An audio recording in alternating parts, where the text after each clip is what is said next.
Hey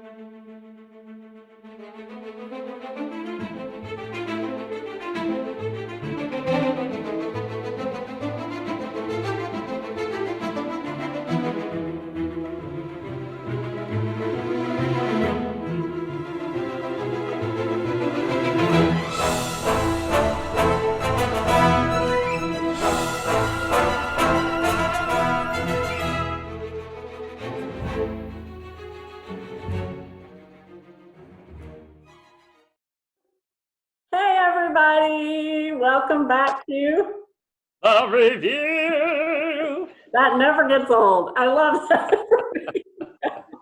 I am mysterious tonight. I'm a little darker. The lighting is for some reason different. I'm sorry, but let's call it mysterious. I'm very tan, and I'm at Lipscomb University, which I explained a little bit in our review TV show that shall go down infamously in history as the best review show never to be seen.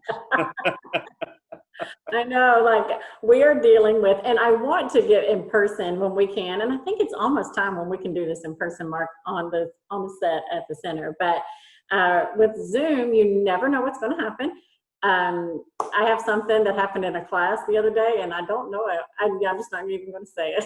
I'll tell you offline. Oh no! Remind me to tell you.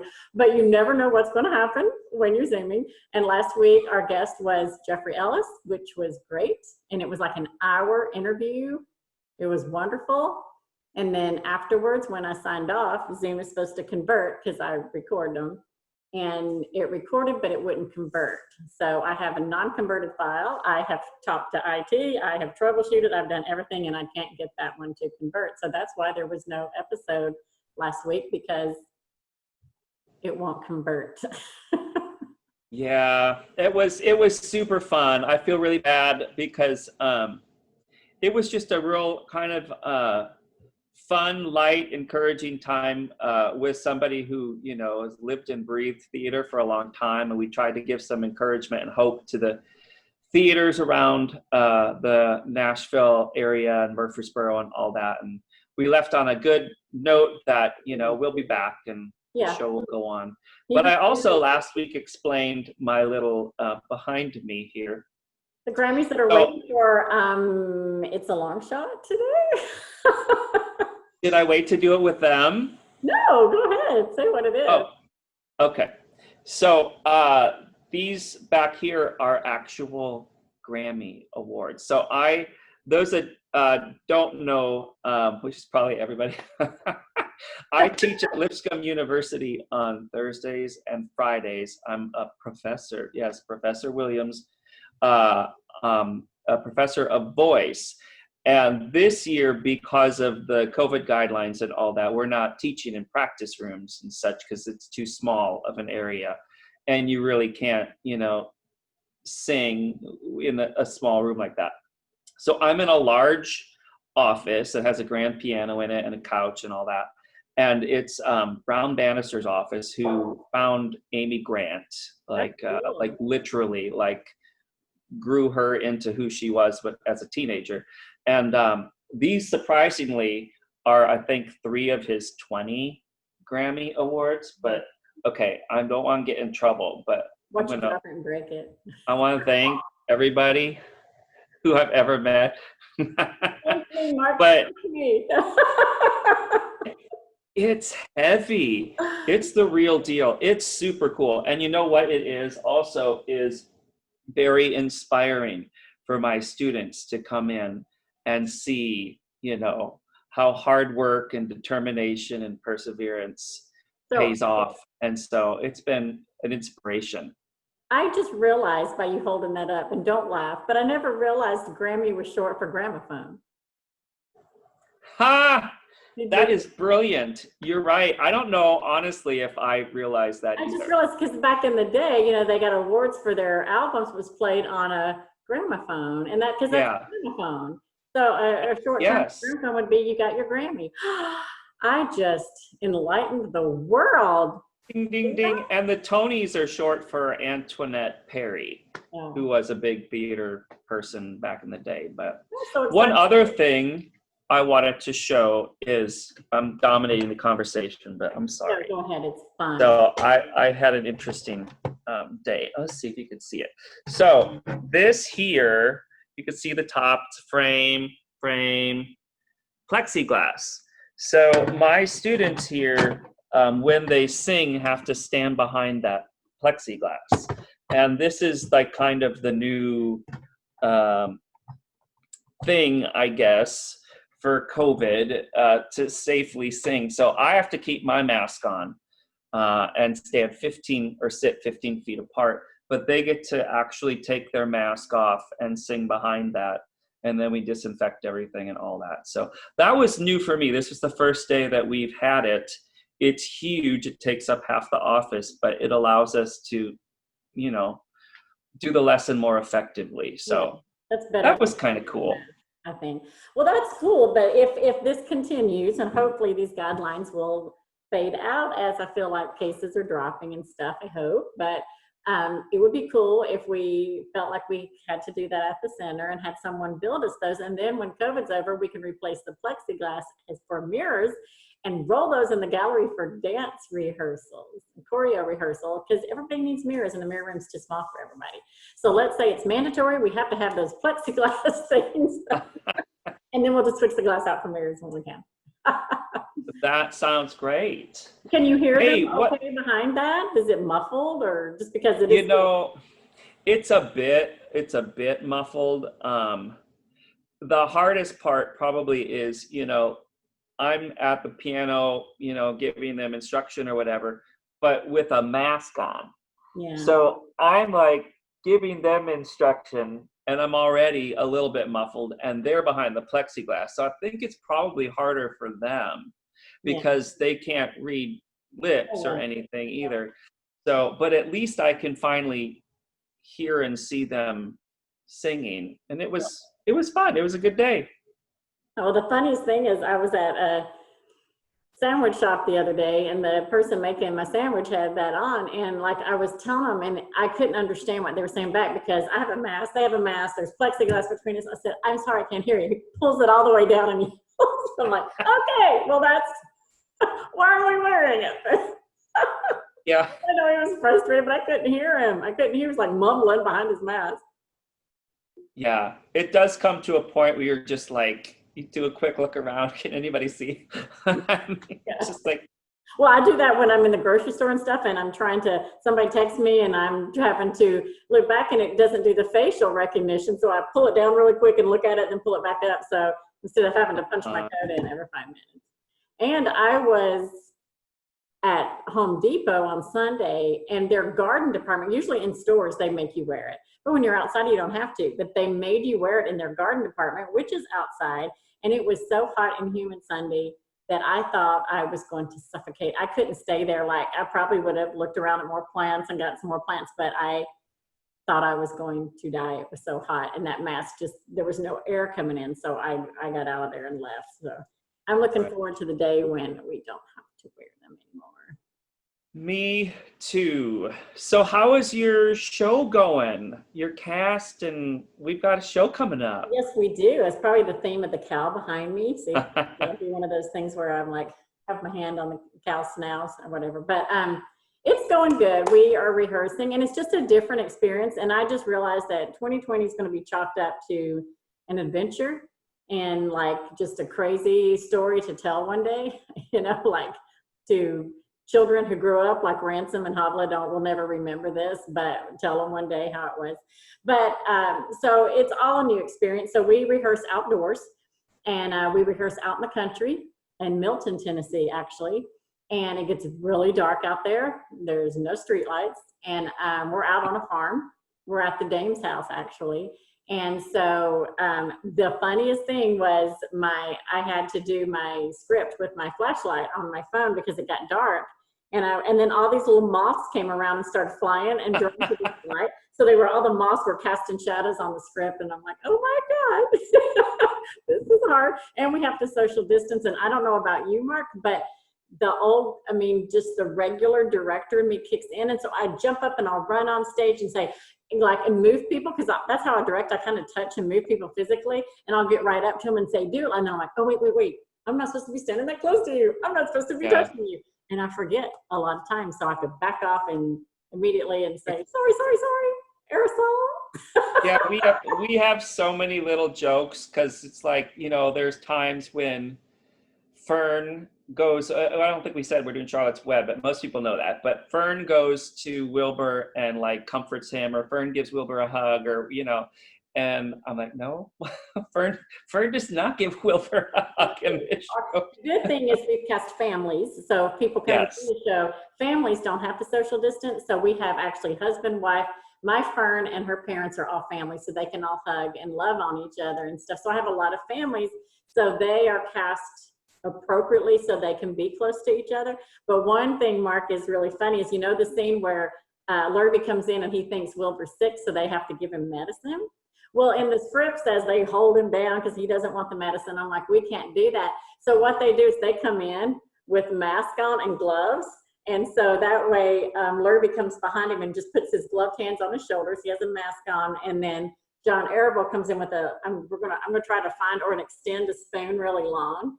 And he has a mask on and gloves, and he gives it to him because they're probably going to get a little bit closer than 6 feet there. So it's just signs of the times, mask and gloves, just for that one scene. But it's doing good. It's funny, and I can't wait to see your cast, because now doing this one, I'm like, I want to go see their show and see how theirs is doing.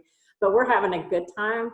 I have a great, very talented cast, and I'm proud of them because they picked it up late in the date, and they're just plowing through it. And we laugh so much because they're hilarious. You get Brian Davis and Jared Taylor and Eric Massengill on stage, and those three are so funny together.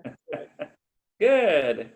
Yeah, and the response apparently has been really good from the public, because this is a free event, which we're really excited to do on the Civic Plaza, downtown Murfreesboro, which is such a great space. And so we've social distanced all of the seating. We've had some wonderful help. George Downer, I know, has helped, and Sam and Jesse Watts, and they have figured out how to social distance all of the seating. And so we can fit, what is it, 120? Yeah. Something like that. But the tickets are flying off the shelf. So you have to reserve tickets. So that's why we can't seat more than what we are allowed to seat. Yeah. But the tickets are free, but you still have to reserve them. But and there's 4 performances, and there's probably less than 25 tickets left for all 4 performances. So call and get your tickets if you want to come. Bring the family. What a great, fun thing there's no intermission. So it'll just, come enjoy it. And I think we're going to have some concessions. We're going to have concessions. I hope we get some fair food, like cotton candy and stuff like that. That would be fun. Absolutely. Ooh, cotton candy. That sounds good. Well, we have our guest today that's in our waiting room, and it's a lot of them today because we are going to talk about the TV show we did over the summer called It's a Long Shot. And the reason that title came, I'm going to tell you that before we get started, is that's a TV term. Like, you do a shot all the way across the room, and it's called a long shot. Well, a long shot is also when you take a group of theater people and try to do TV and be successful. You're really taking a long shot. So I thought that title would be funny, and I thought to let us laugh at ourselves and have a good time. So we had a cast. You were a guest star on it one time, as well as your son Jude was, and Bethany True. So we've had, and Carrie Bow. So we've had some fun friends come and join us on different episodes, but the original cast went on, we did 9 episodes, including the pilot, and we had a really good time in the month of June. And we wanted to do that to stay relevant, to keep people entertained, and to keep going. So we thought, okay, theater, we can't perform to live audiences, so we have to think of our stage instead of as a live theater stage, as a TV studio. So we didn't know what we were doing. We had Will Hansen on there too, and I don't know if he'll be on with us tonight, but he filmed and edited everything along with Jesse Watts, did some assisting in that and helping. And it was a community effort, and we had a fun time, and we're getting ready to launch all the episodes for the public because it was done just for our CSA students who signed up for classes. They had links and they got to see it. But now we're going to let everybody see it and be entertained by our crazy antics. So we're going to open up our waiting room, our green room, and let our guests in. So this will be fun. Welcome. Hey. Look at that. So many talented people. Yeah. We have with us, we have Nathaniel Paul, Nate, and he played himself in the show, but a crazy version of himself. We all went by our own names, and I'm going to let Connie talk a little bit more about our characters and how she wrote them. We had Nate, we had Sam Downer here with us today, and Sam was a big help, and he also acted in the show. Connie, you only saw her in one scene, I think, and it was a hilarious scene. But she was the writer, and along with Sam, but they were the brilliance behind our scripts. And I, for one, got so excited every Sunday because I knew we'd get a new script, and I could not wait to read it. And I would laugh and laugh and just would be so excited about the script. And Brittany would call me because my daughter Brittany, she'd be coming on. She was on, and she would say, "Have you read it? It is so funny." Except the one episode, Connie, when she said, "Have you read it?" they left me out. She got left out of one entire episode. Then we had George on, and George played, I'll let him talk about the character he played, but it was hilarious, and he and I were hosts of the show. Then we had our spotlighters. There were 4 of them, which 2 are not on because they've been having some technical difficulties, but hopefully they'll pop on soon, which is Zach Dame and Journey Parton. So welcome, you guys. It's kind of like a reunion, and hope Brittany and the others will come on, but we'll get started with you guys right now. So how have you been?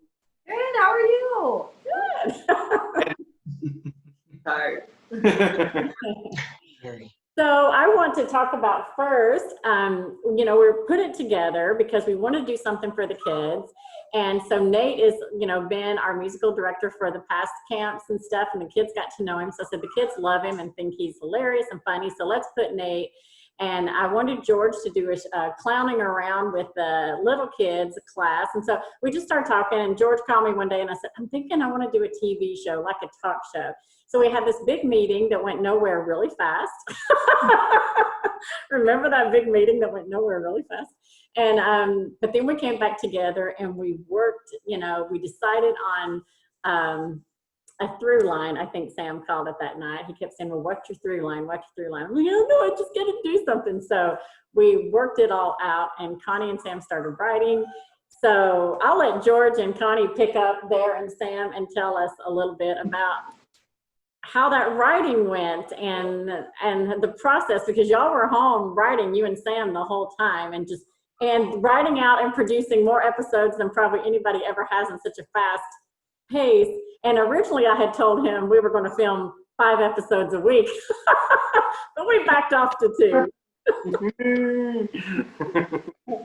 So go ahead and take that away. And if I get up and walk out, it's because I'm picking up my new puppy for a minute. I'm going to calm her down. So, so go ahead and tell us about that. Go ahead, George. Go ahead, George. I think you have to look at where we were when we started this project. You came to us with what can we do, and with limited resources. And I think the first thing that came up, which was amazing, was the backdrop of the theater. I mean, we had our set, we had the Center for the Arts, and all the amazing places and corners and crannies to film. And I think that was kind of the inspiration. From there, I think we kind of turned it over to the writers, and with that space as their backdrop, they got to run and started developing the characters. Connie, have you ever written anything before? I mean, have you written scripts? Probably never for TV. I've never written a script. I've written stories and papers and things like that, but I've never written a script before. And I actually didn't want to be involved in the project. I mean, I knew I would some aspect, because when George is involved with something, that always means I'm involved, whether I signed up or not. So, but George's original idea was to kind of do an improv-based show, but improving a 15 or 20-minute episode, that I know a lot of professional improv folks who couldn't do that. So in the end, we decided to script it. And I mean, we were told, Sam and I were told that it was a talk show featuring kids, and that's really kind of all we were told. And then you had talked about the kind of humor, the shows that you liked, like The Office, and what was the Parks and Recreation. The Disney show. What was the Disney show, Denise, that you said you liked? Oh, well, it was Nickelodeon. It was iCarly, because I was kids were doing it, something like that. I just had a bunch of ideas in the pot, you know. Be happy I hadn't watched Schitt's Creek yet, or I would have thrown that one right in, because that's now my all-time favorite. But no, I mean, that gave us an idea of the kind of humor that you were looking for, and then Sam and I just kind of started brainstorming, and we came up with the idea of a show within a show. See the back, what happens to go into the show, and then the actual show itself.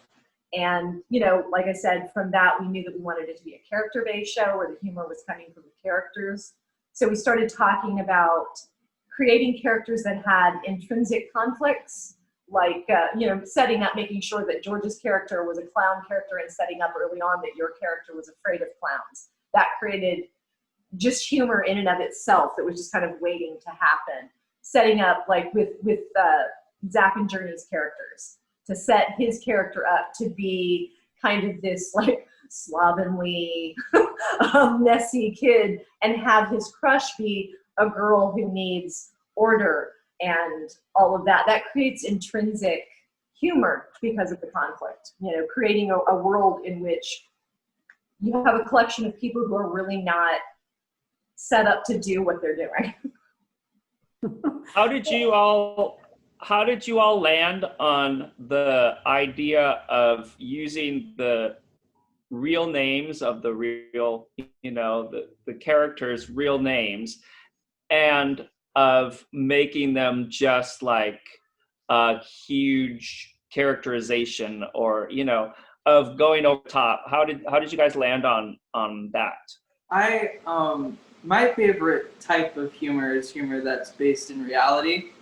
So I always think taking character traits that, you know, me and other people make fun of constantly, you know, in a fun way, not in a mean way. Don't bully kids, but kind of expanding upon that and making these ridiculous, over-the-top characters that are likable because they're based on who we really are, I think. Yeah, either that, or a lot of our characters were either taking a tiny character trait from these people that we all knew and blowing it up, or sometimes the humor came from taking who the person was and completely flipping it on its head. You know, like having Will's character, you know, Will and his family, they take natural living very seriously. They're wonderful people. That's a really intrinsic, important part of them. So for the two of us, just having the idea of Will being who he actually is, being this out of control sugar addict, was just intrinsically funny. Yes. Yeah. And the Italian bit, I have to say, that was probably my favorite, was Nate speaking Italian, but it being, you know, captioned or whatever as he doesn't know what he's saying. I loved that bit, and it's kind of one of those things that I look forward to each week.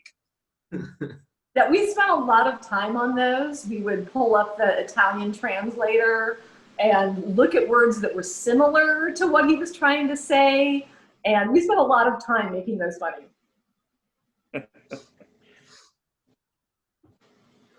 Hey, we have more people.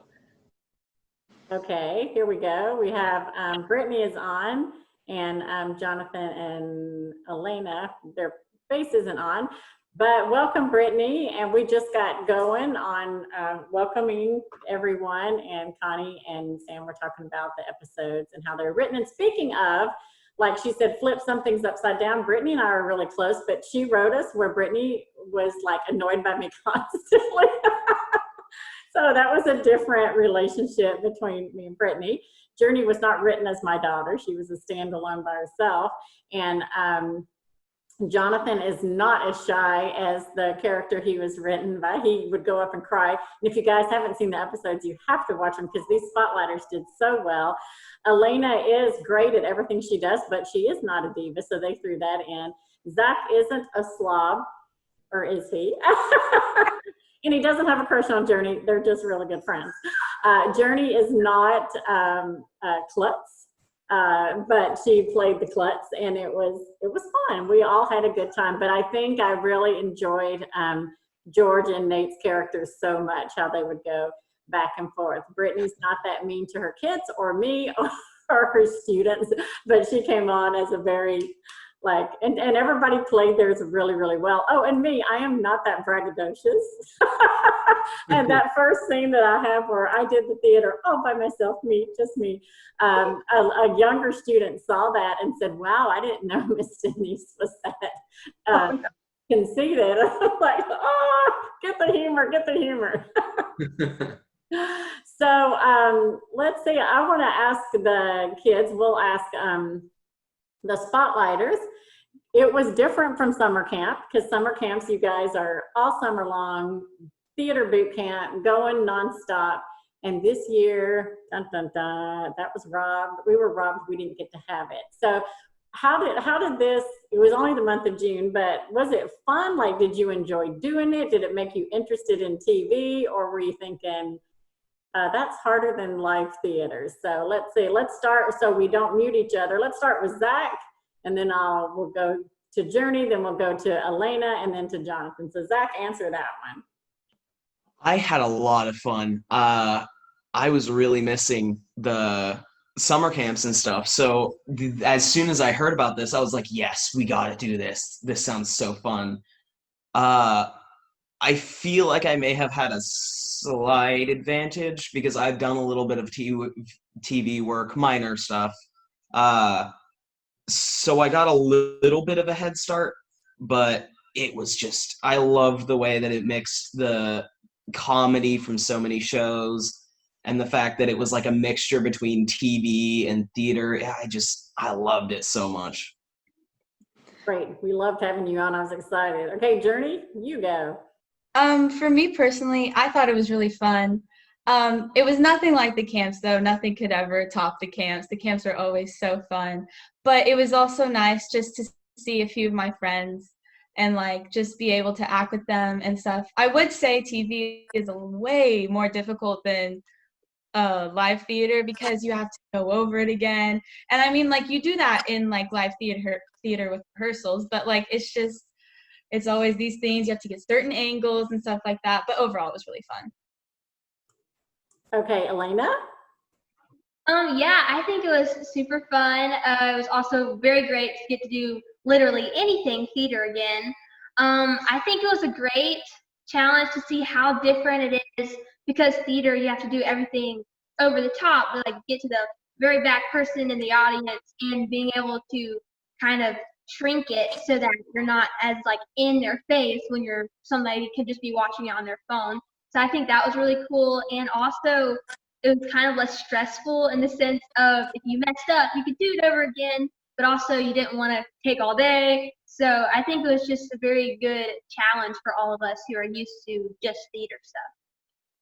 Well, I have to say, because I've been transferring they were on the CSA YouTube channel, so I transferred them all to the Center for the Arts YouTube channel. And while I was doing it, I was watching a few of them as I was transferring, and I was watching episode 1, the audition. And Elena Shirk, if anybody that's important out there sees you sing that song and hears you, first of all, we're going to ask if that was fake and if it was dubbed in. But when they find out that was really you, hey, you just may be catapulted to stardom because that was incredible. Okay, Jonathan, how about you?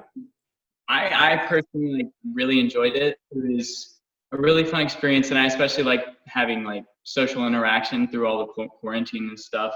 And summer camps was much better than the filming and stuff, but it was great to have something to do. And I'd do it again if I had the choice. It was a lot of fun. Well, you That's- know, by the last episode, Netflix called us, so you may get a chance to do it. If we get that call from Netflix before it's over. Okay, well, that was, I agree. Summer, there's nothing that can beat summer camps, but it was really, really fun and it's enjoyable. And this will live on forever because camps, you know, I mean, we do get DVDs of the final show, but we have so many outtakes and so many things of this that was a lot of fun. So, Nate, what about you? Like, how did you feel like you couldn't have taken yourself too seriously in that? Because, you know, so how did you feel? Because I know you're a perfectionist in a lot of ways. So how did you feel about playing that role?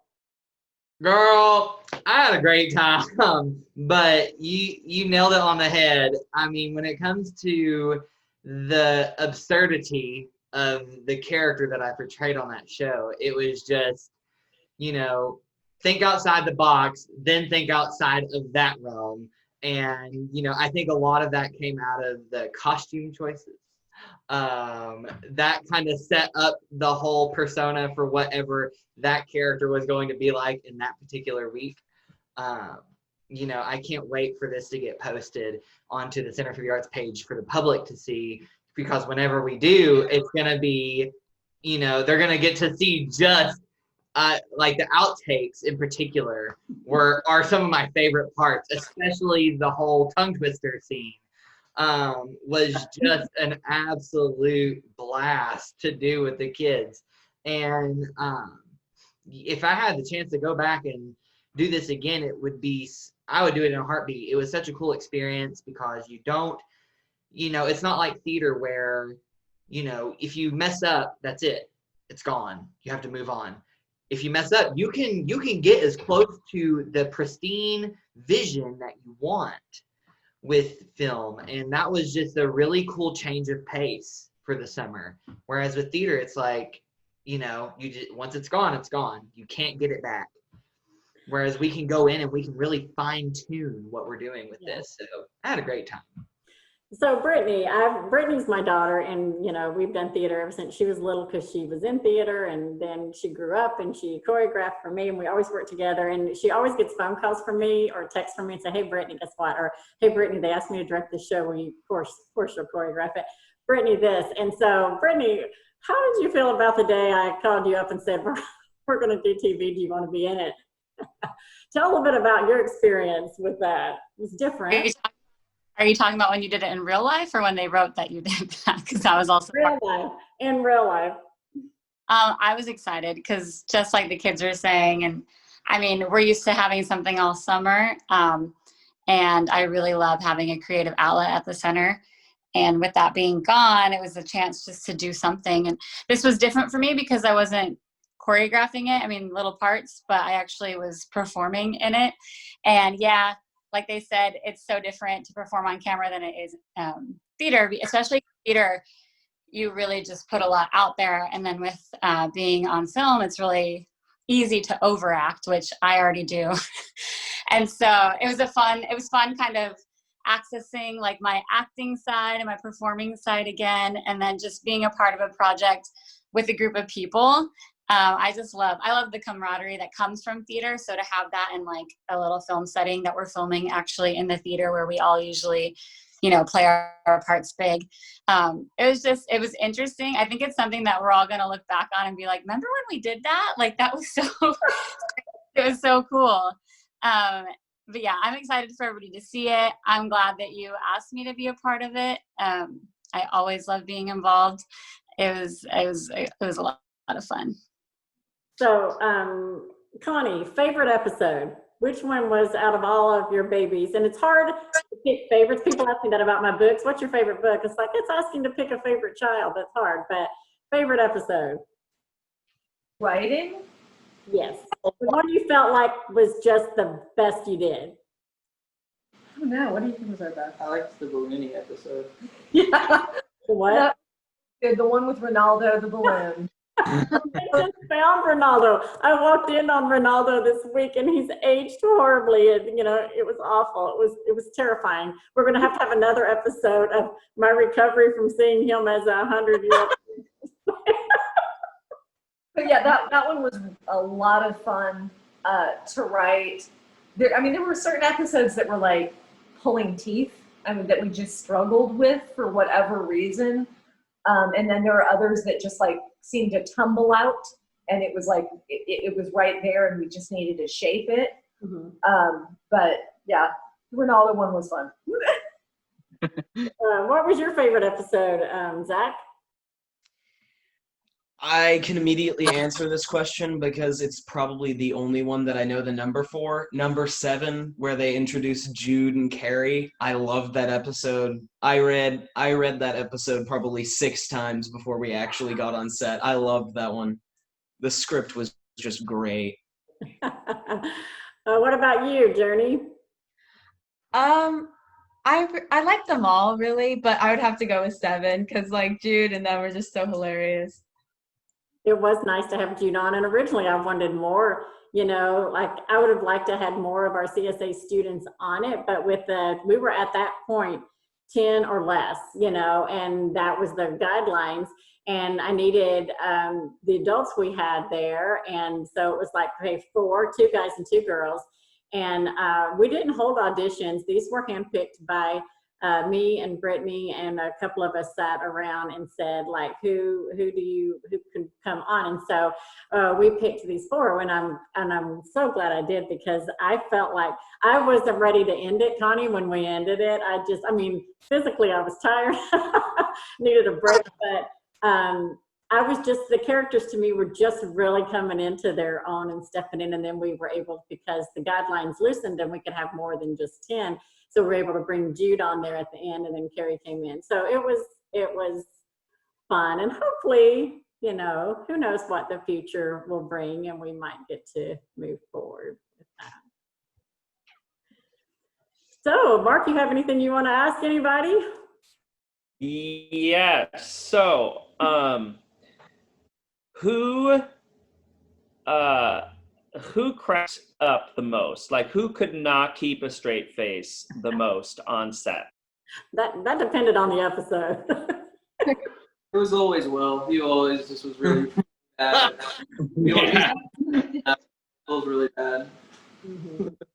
Now, I heard the person cracking people up the most was maybe Nate. Did Nate make people laugh the most on set? His character was so absurd. Especially the Spotlighters. He had the Spotlighters laughing a lot because he dealt with them in their music class, and especially the episode where he spit. And that was really controversial because COVID, is the water droplet thing. So we in filming that we were very careful, and he didn't spit. We had a water spray bottle that it looked, but the way Will filmed it and edited it looked like it was coming out of his mouth. And then we sprayed Journey, so it looked like she was soaked with his spit. And her being the germophobic person that she is, and her character, that was really funny. But they laughed. I think the big line, and I'll let the Spotlighters say this line in unison. What's the big line that he said when he got frustrated, and all y'all said it for the rest of the run? I'm going to have an aneurysm. God bless America. I'm gonna have an aneurysm. God bless America. I'm gonna have an aneurysm. Denise?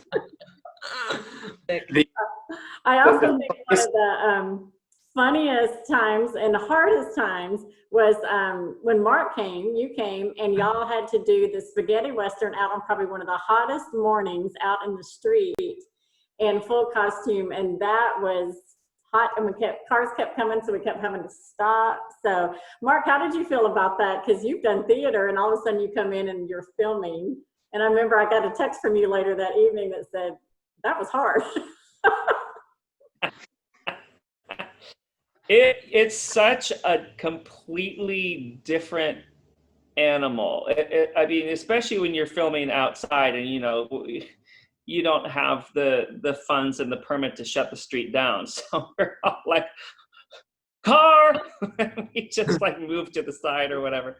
So, I mean, I can't say I was surprised at, how many takes you need to do to get different angles and all that, because I know that that's TV, but it really put into perspective, how much you guys were doing, the commitment that you guys had to the project, from the writing to the being there early and all day. And I know you guys were good about getting the guest stars out first. And so I mean, just the long days that you guys put in is big kudos to you guys. I don't think the average viewer of any TV show has any understanding of the amount of work and time and effort that goes into just even one episode, and the countless hours I'm sure that Will put into editing and all of that too. But no, I mean, it was super fun. I was glad to have a small part in it, and even though I was a major diva, woo, me and Nate, yeah, deep fight. That's episode 6, So right? I hope that there aren't students like who came up to you and come up to me like, wow, Baby, you were you're really late. full of yourself.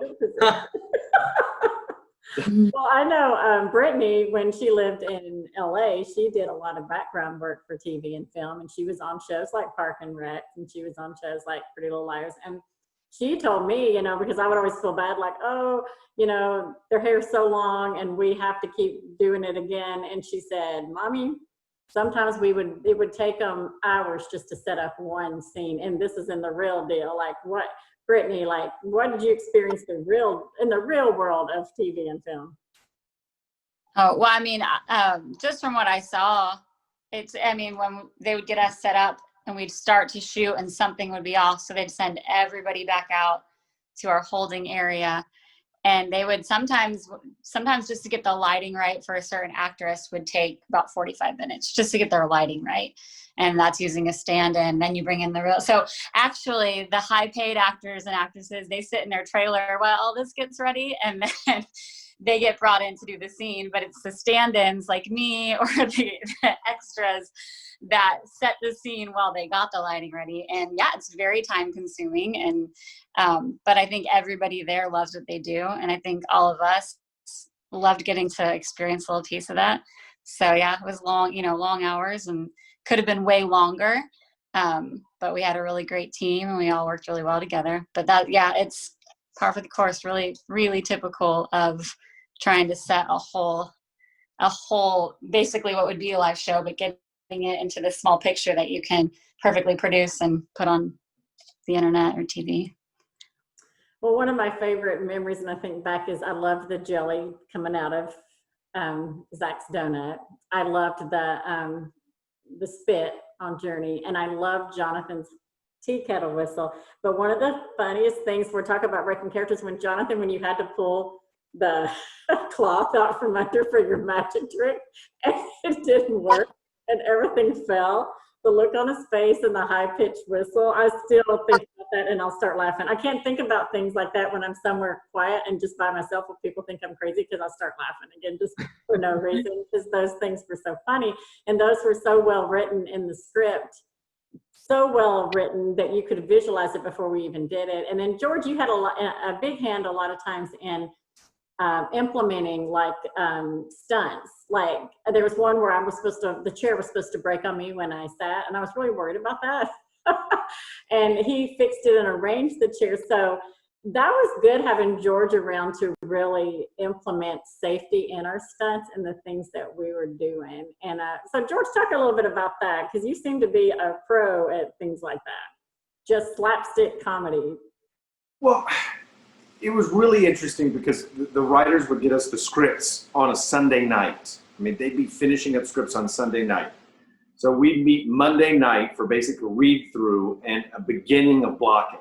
So we then film that episode Tuesday morning.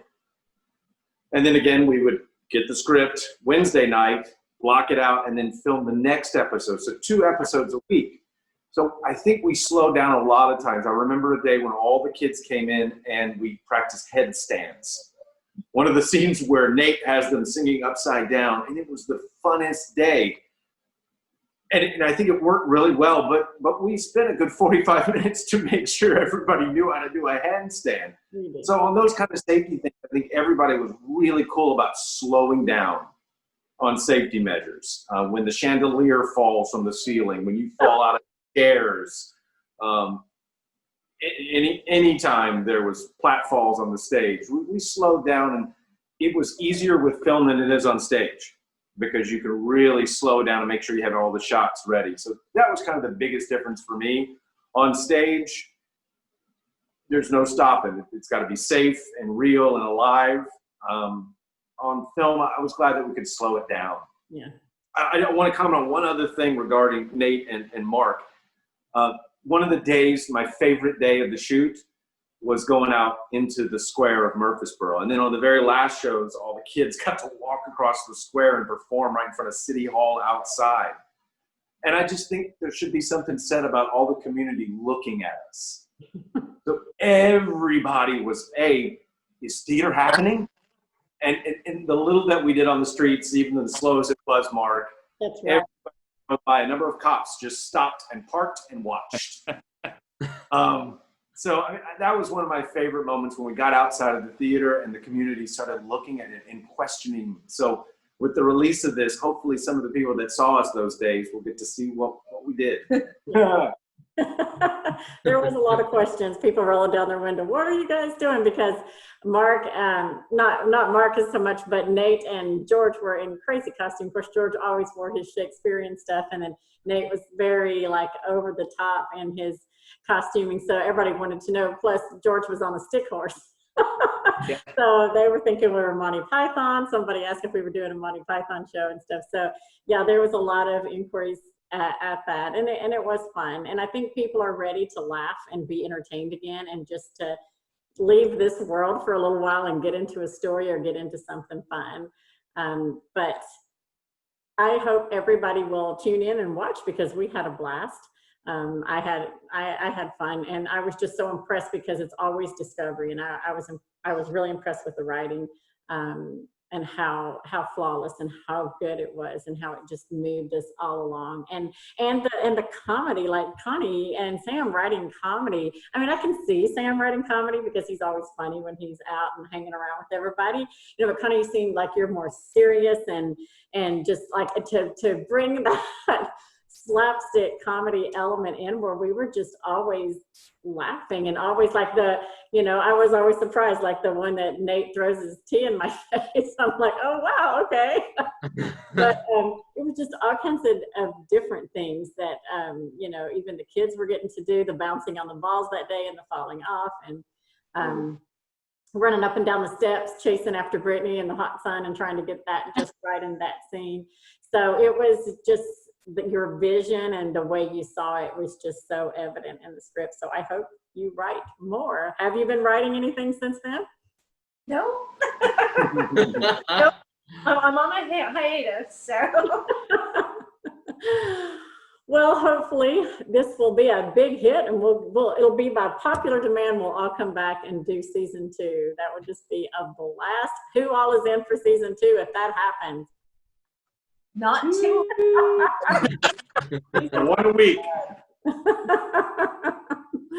So, but anyway, anybody have anything else they want to say before we end this reunion? We just missed Will. He was the only one that wasn't on. It's hard to get a hold of him out in that natural country living. I don't think they have a lot of internet out there. And on that note, Will did so much to drive this whole thing forward. Countless hours, getting rough drafts of the episodes, getting them looked at, and getting feedback, going back and fixing things, and I love going back and watching this whole thing from the start to where we ended, and just seeing how, not only do the characters develop themselves, but even just how the filming and all of it really just came together by the end, how it just really streamlines. And we got, the optimal quality by just diving in and doing it. Because I think for a lot of us, we were like, we're doing this. Okay, here we go. No breaks. There were no breaks on this whole thing. And we all just stepped up to the plate and swung. And I think it was a hit. It was really fun. It was fun. But I do remember those days when I would look at the paper, the guest star would leave, and I'd like, we've got 7 more scenes. I wanted to cry. I'm like, oh my gosh, 7 more. And after a while, it was like, Should we do that again? No, it was good. It was good.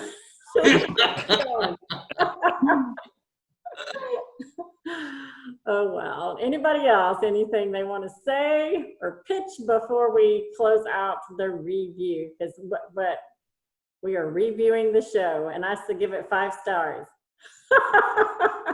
Especially in consideration, it was theater people doing TV for the first time with no tools.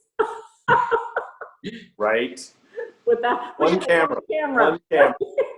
Who does that? I think what would have been a nice addition was a secret camera filming us trying to make a TV show. That would have been a hilarious show in itself. That would have been the TV Well, show. I think we probably have that if we really want it. We have some cameras around the center. That would be some editing, but that could be pretty darn funny. It could be. That's funny. That was tiring, but it was fun. And like I said, you never know. Like when you get a year like 2020 and you come up against the hurdles, and like it's like, what do you do? Abby? You just crawl back in the bed and pull the covers over your head, or do you just try something, see what you can do? Because you never know what you can do until you try it, and then you have a memory on your hands. So I will honestly never forget it. It was a lot of fun, and I can't wait, because we've had to wait forever to show it. We kept thinking we'd get to show it this month, but it's all been strategically planned. So September, it is launching. They're up, and I think that we will be, I forget the date exactly. I should know that, but we are launching it, I think, this next week. So it's a long shot, guys, because it really was. So good seeing everybody. Thank you for being on, and we'll see you next week on A review. Bye. Take Bye, y'all. Bye. Bye.